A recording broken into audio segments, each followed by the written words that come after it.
Yes, maayong hapon. Magandang hapon po sa ating lahat mga kamotion.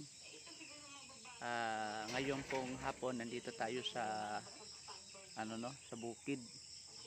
Dito po sa bahay ng ating kapatid. Hapon tayo napunta dito kasi para hindi mainit ang paglalakad. So, naglakad kami ng aking Jim. Gracias. Yan. Paduyan-duyan lang sila oh. So ito yung masarap dito sa bukid mga kamotion kasi sariwa ang hangin at paghapon na ay mararamdaman mo yung mga yung kapayapaan at saka yung tilaok ng mga manok.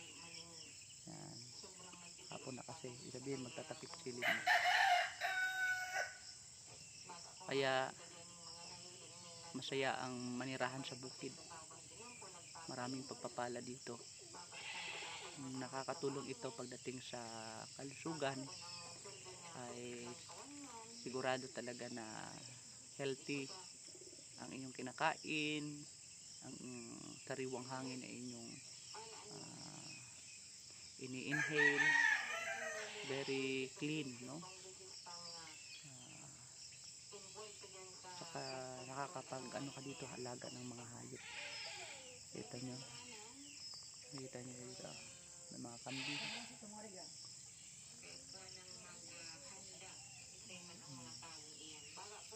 So masaya dito, no? Yan. Nakakapag-exercise ka talaga pag naglalakad ka kasi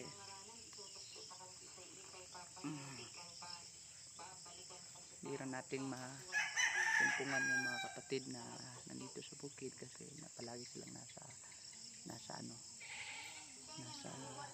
pagsasaka. Saka yung sakahan dito malayo sa kanilang mga bahay. Kaya maswerte ka talaga kapag dumalaw ka sa kanila, nandoon sila sa bahay nila. Katulad ngayon pagdating namin dito walang tao. Alam mo ba kung ano lang yung maiiwan sa bahay? Radyo lang. Palaging maghapon yung nagsasalita ang radyo. Akala mo may tao, yun pala wala. Gang! Ibig sabihin yun gang, wala yung tao ganina? Sige lang nagsulti ang radyo dira.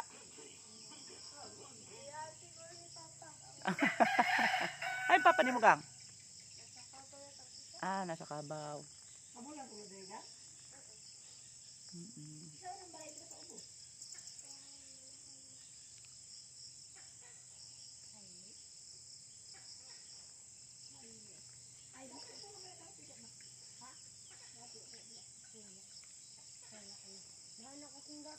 So, tumira na kayo dito sa bukid, ha?